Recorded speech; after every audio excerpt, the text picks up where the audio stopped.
So we've got 10 days to go before we head home, and quite honestly, I'm looking forward to getting back. These past few days in Gulf Shores have been pretty cold, so it's reminded me how much I like the cooler days, and it's going to be nice to be back in my office once again.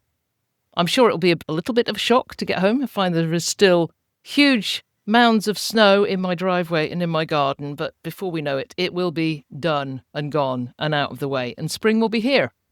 It's been very nice, actually, experiencing spring here in Gulf Shores and all the new leaves coming on the trees, because I get home and I have that twice. And spring has always been my favourite month, so that's a huge bonus. So today I want to talk about something that I think is going to shift the way you think about working with AI, not just in your short-term rental business, but in everything you do. So I'm going to ask you a question. Cast your mind back a couple of years. Do you remember when everybody was building prompt libraries? People were saving hundreds of prompts. You couldn't go anywhere on Facebook without somebody offering prompt packs. People were sharing lists of the best ChatGPT prompts on social media. They were talking about prompt engineering like it was going to be the career skill of the future.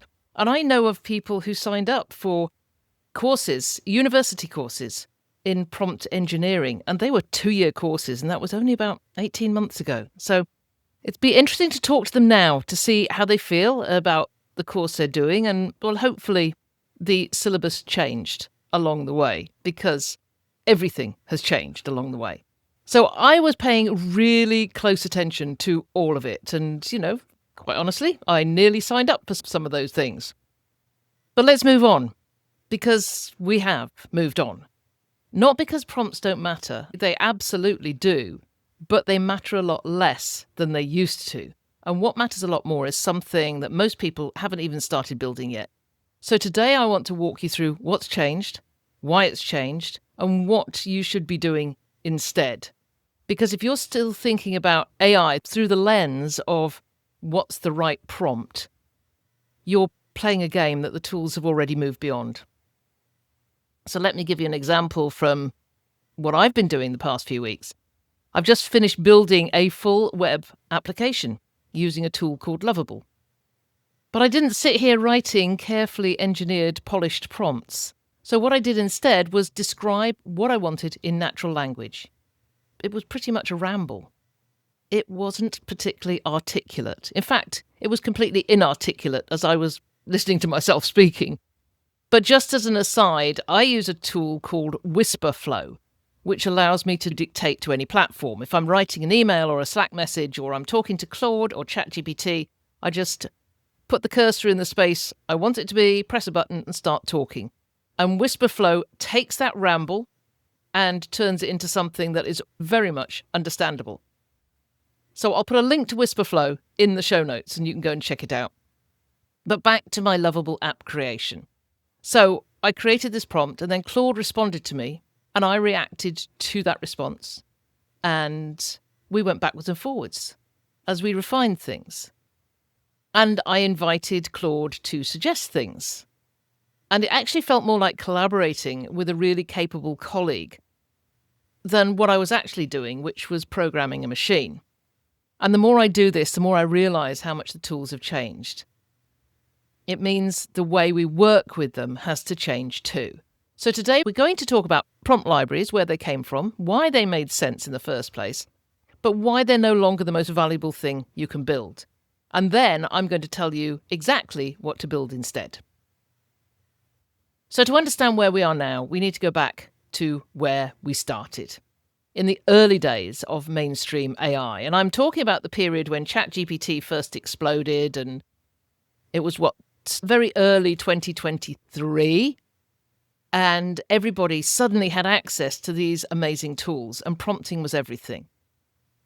But the models then were much less capable. They had smaller context windows, and they needed a lot more hand-holding to do any useful work.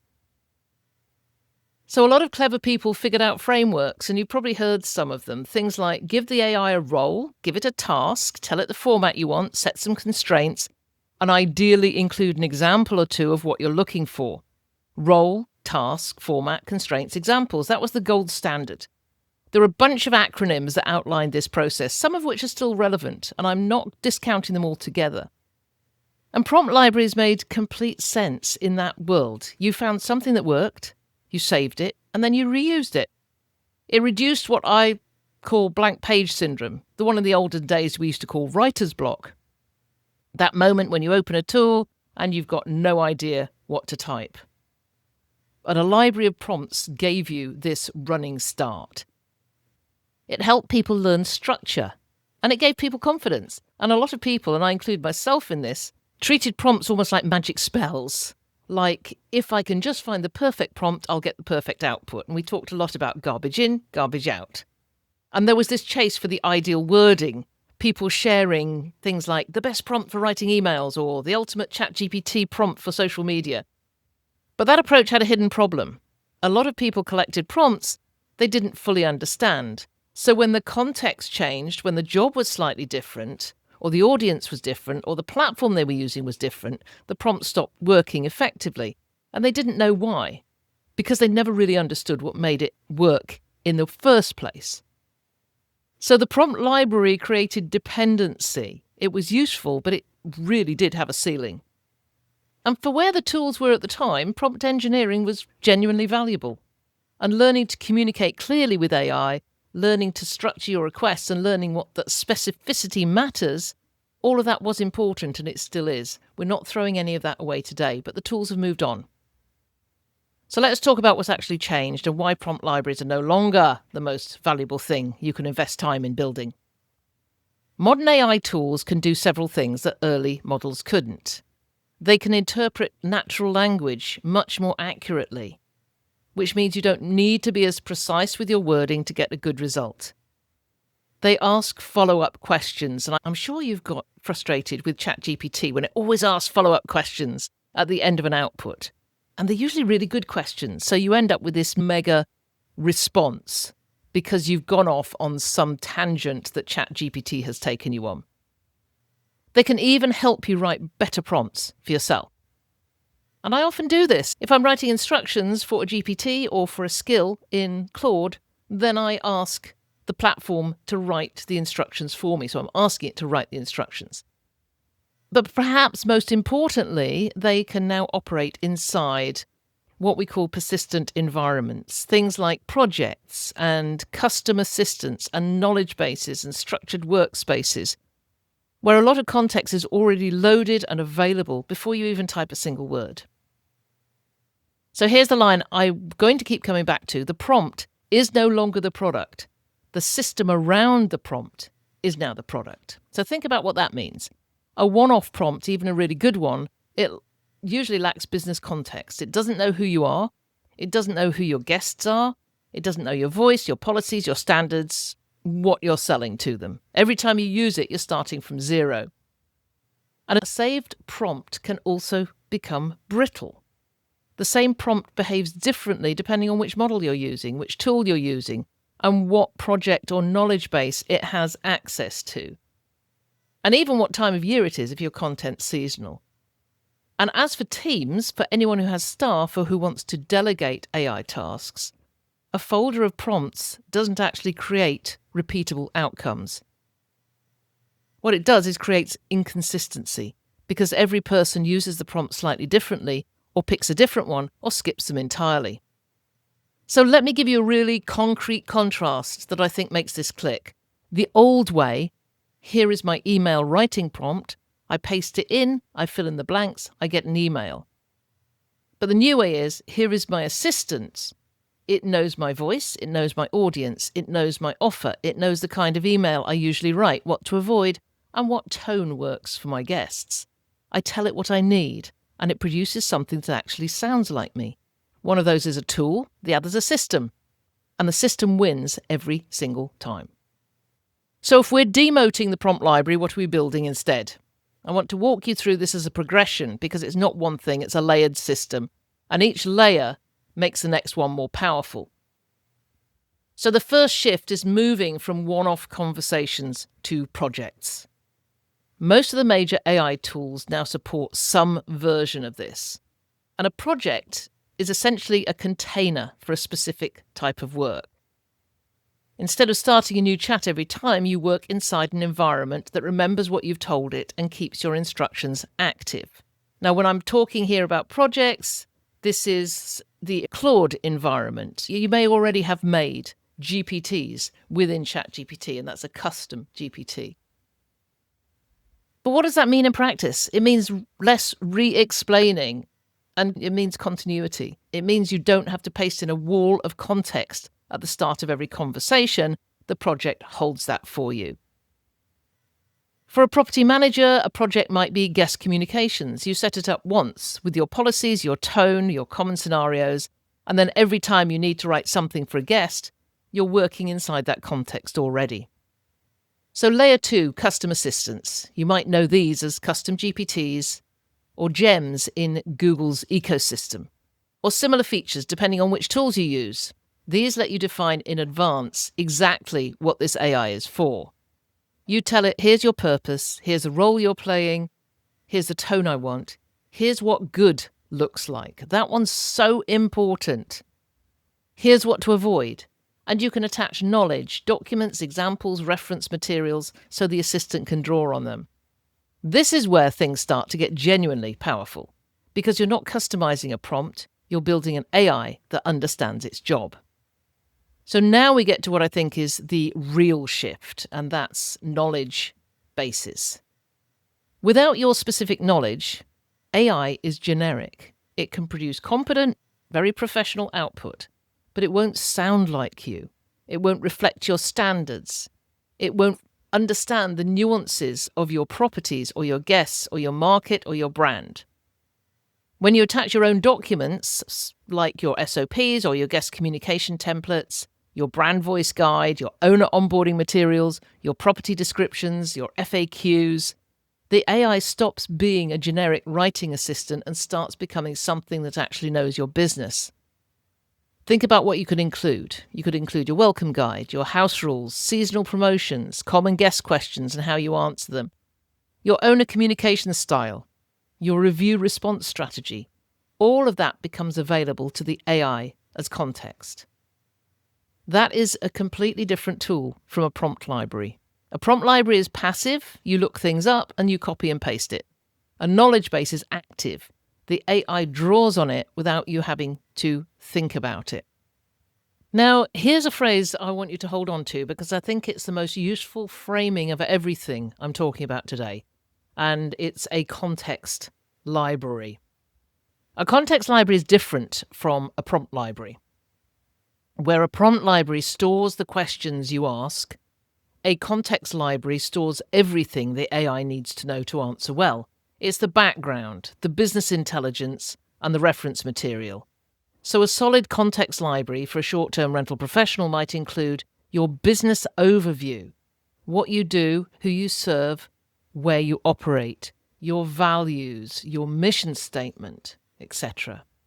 You'd put in an ideal guest profile, who your best guests are, what they're looking for, how they communicate.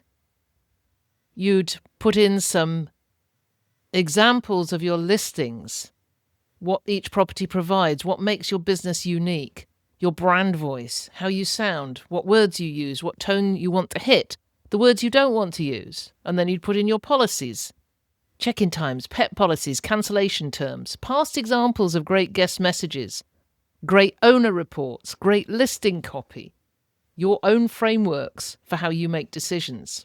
This is not necessarily one huge document. You make smaller documents. And in a later episode, I'm going to talk about how you create these documents, because you don't need all of this on day one. But over time, building this library is one of the highest value things you can do for your AI-assisted work, because the richer your context, the better every output becomes. So the final layer is skills and repeatable workflows. These are structured step-by-step ways of getting specific work done consistently. Instead of asking the AI to improvise every time, you give it a process to follow. And skills are a great part of the Claude ecosystem. And a lot of what I'm doing now is in Claude and not in ChatGPT, because I feel it is just a much better platform I think I probably spend 10% of my time now in ChatGPT, if that, because I've just about moved everything across now. But talking about skills, you think of a skill as a recipe for a task. So it's a little bit like an SOP. Write a guest welcome message. Here are the steps. Here's the tone. Here's what to include. Here's the format. Here's what to avoid. The AI follows the recipe and you get consistent results every time, regardless of who's running the task. For teams, this is transformational. It means you can delegate AI-assisted tasks with confidence because the system does the heavy lifting, not individual judgment, and it's consistent. So all of what I've just described, projects, custom assistants, knowledge bases, context libraries, skills, it all has a name, a wrapper if you like. It's called context engineering. And I think it's the most important shift in how we work with AI that most people haven't fully understood yet. So the simple definition is that context engineering is the practice of giving the AI the right background, structure, references, examples, and operating rules so it can produce consistently useful work, not just once, but reliably and repeatedly across your entire operation. So I find it helpful to think about context in 5 parts. So number 1 is task content, what we're actually trying to do now. Secondly, business context. What does this business do? Who does it serve? And how does it operate? Thirdly, audience context. Who is this output for and what do they need to feel or understand? Fourth, quality context. What does a great output look like and what does a poor one look like? And fifth, resource context. What source material, documents or examples should the AI be drawing on? When you think about context in those 5 layers, you start to see what's actually missing from most people's AI work. They're giving the AI task context, such as write me a guest message, but nothing else, and then they're disappointed when the output is generic. So here's a contrast I want you to keep. Prompt engineering asks, what words should I type? Context engineering asks, what does the AI need to know to do this well, repeatedly, in the real world? That is a fundamentally different question, and it really does lead to fundamentally better results. So let me make this specific for your world because I think that's where it really lands. If you want an AI assistant that helps with guest messaging, that assistant needs to know your policies and your property details, your tone, your most common situations, and how you handle the tricky ones. Without that context, every message is going to feel a bit off, a bit too formal, generic, missing something that would have been obvious if the AI had known your business. But if you want an AI assistant that helps you communicate with owners, say, it needs to know how you present data, how you frame difficult conversations, what your owner relationships typically look like, and what success looks like in the way that you do your reporting. And if you want an AI assistant that helps you write marketing content, it needs to know your brand voice, your properties, your target guests, and the platforms you're writing for, and of course with some examples of your best past content. In every case, the intelligence isn't in the prompt, the intelligence is in the context. And here's the thing that I think is the best of all this. Once you've built strong context, the prompting gets easier, not harder, because you're not having to explain everything from scratch every time. The system already knows it. You just have to tell it what to do next. So I wanted to take a quick pause here and make something clear. I am not saying prompts are dead. I'm not saying you should throw out everything you know about communicating with AI. Prompts still matter. I still use them every single day. But their role has changed. They've moved from being the centerpiece of your AI work to being just one element in a larger system. They still matter for starting a conversation and pointing the AI in the right direction. They matter for directing focus, telling the AI what to do with all the context it has. And prompts matter for refining output and for asking follow-up questions, or for troubleshooting when something isn't quite right. But the prompts themselves have changed in character. They're lighter now. They're more conversational. So many people are now using voice instead of typing, which makes that conversation. They're more iterative. They're more like the directions you give a colleague who already understands your business than like instructions you type into a machine. And there's another shift that I think is worth mentioning too.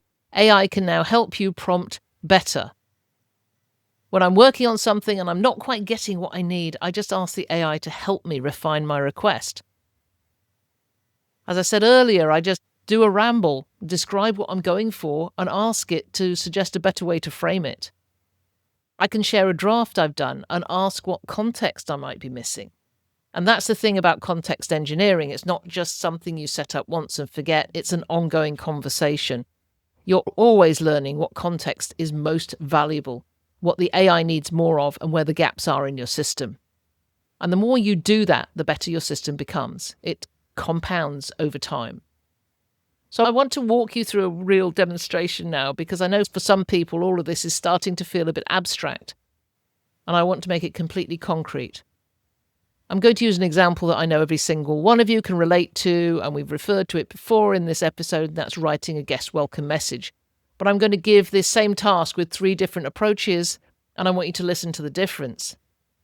So the generic standalone prompt. So you open up your AI tool and you type, "Write me a guest welcome message for my vacation rental." And you get something that's competent, it's polite. It probably says something like, "Welcome to our beautiful property. We're so excited to have you as our guest." It mentions to reach out if you need anything, and it wishes them a wonderful stay. It's fine. It could belong to literally anyone. It has no personality. It doesn't know your property. It doesn't sound like you. And honestly, your guests can tell. It's usable. But now imagine you've learned a bit more about prompting. You type something like, "Write a warm, friendly guest welcome message for a 4-bedroom beachfront property in your location. Include check-in instructions, Wi-Fi details, and a reminder about house rules. Keep it under 250 words. That's better, noticeably better, because you've given it some structure, formal guidance. You've given it some specifics. But it still doesn't know your property's actual name or the vibe you're going for, or that your guests tend to be families celebrating milestones, or that you always like to sign off personally, or that you have a specific joke you make about the coffee machine. It's still generating something from scratch based on your prompt alone. Now imagine you're working inside a custom assistant you've built for guest communications. You've loaded it with your property details, your brand voice, your welcome message template, examples of your best past messages, and notes about your typical guests. You type, "Write a welcome message for the Smith family arriving Friday for a 5-night anniversary stay." That's it. That's the whole prompt. But what comes back is a message that sounds exactly like you. It references the property correctly. It matches your tone perfectly. It picks up on the anniversary and acknowledges it in the way that you typically would. It hits all the practical details without you having to remind it. It's ready to send. The difference wasn't that I found a magical prompt. The difference was that I gave the AI enough context to think usefully. One prompt, 3 totally different outcomes, because the environment around the prompt is doing all the heavy lifting in that 3rd version. That is context engineering in action. And once you experience it working properly, you won't want to go back. So let's talk about what this actually means for you and what you should do differently going forward. And you don't need to throw out your prompt library if you have one. A small collection of trusted starter prompts for your most common tasks is still useful. You can still keep it, you can still use it, but I want you to start shifting your investment. Spend less time collecting prompts and more time building the context those prompts can draw from. Here's 5 assets I'd encourage you to start building or refining if you've already started. So your first asset is a business context document. It's your AI's briefing pack. Who you are, what you do, where you operate, how many properties, what makes you different, what your values are, what success looks like in your business. Write this once, keep it updated, and load it into every AI assistant you create. Asset 2 is a brand voice document. How do you sound? What words do you use? What tone do you want to hit with guests? And is it different with owners? Do you have any phrases you love or things you'd never say? Include examples, a few real messages or pieces of content that you're proud of. And this is gold for any AI assistant that writes on your behalf. So your third asset is your guest or audience profile. Who are your typical guests? What are they celebrating, searching for, worried about? What questions do they always ask? This is your typical guest avatar. What do they love about your property? What do they sometimes get confused about? The more your AI understands your guest, the better every guest-facing output becomes. Then asset 4, that's a knowledge base of your best materials, your welcome guide, your house rules, check-in instructions, your FAQ document, your owner communication templates, your review response examples, your seasonal promotions. All of these become reusable context that your AI can draw on without you having to paste them in every time. Asset 5 is a small set of reusable starter prompts for your most common tasks. Not a library of hundreds, but a curated set of maybe 5 to 10 that you genuinely use, that you've refined over time, and that you trust to get you most of the way there. So here's how I think about the relationship between all of these things. Your prompts are the steering wheel, your context is the engine. You need both, but one of them does a lot more work than the other. Build the engine and the steering gets easier from there. So the question I started with today was, do we still need prompt libraries? And my honest answer is yes, but just not in the way we used to. Prompts do still matter. A handful of great starter prompts for your most common tasks can absolutely save you time. But the real competitive advantage, the thing that actually makes AI transformational in your business, is the context that lies underneath those prompts. Prompt engineering taught us how to ask. Context engineering teaches us how to prepare. And preparation, as we know, is what makes performance consistent. And the better these AI models get, and they are getting better by the day, the less you need perfect wording and the more you need a well-designed environment. Natural language plus strong context plus iteration beats a static prompt library in almost every world situation. So here's what I want you to take away from today. Build context, not just prompts. Create reusable environments, not just one-off queries. Teach AI your business, your voice, your standards, and who your guests and owners are, because once it understands all of that, it becomes a genuinely powerful extension of your operation, not just a faster way to produce generic content. Let AI help you refine the prompting as you go.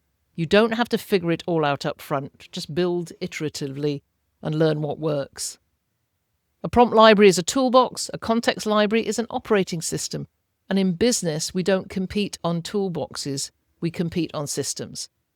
So I know I've gone over this multiple times in this episode, but I really wanted to bring this message home that if you get your context right, if you build the foundation, then the rest will follow and you will have so much better results than you would ever have if you were just simply using prompts, as you have in the past. So thank you so much for spending this time with me today. If this episode got you thinking, I would genuinely love to hear from you. Maybe you could share it with someone in your network who's been trying to figure out AI. Just drop me a message or leave a review if this show has been useful to you. And if you want to go deeper on any of the topics we covered today, building context libraries, creating custom assistants, setting up AI workflows for your short-term rental business, that's exactly what we do inside the AI Ambassador program. We'll be starting a new cohort in April. If you're interested in finding out more, then go to the link in the show notes and send me an email or set up a time to give me a call and we'll have a chat about it. I'll see you next week. Take care.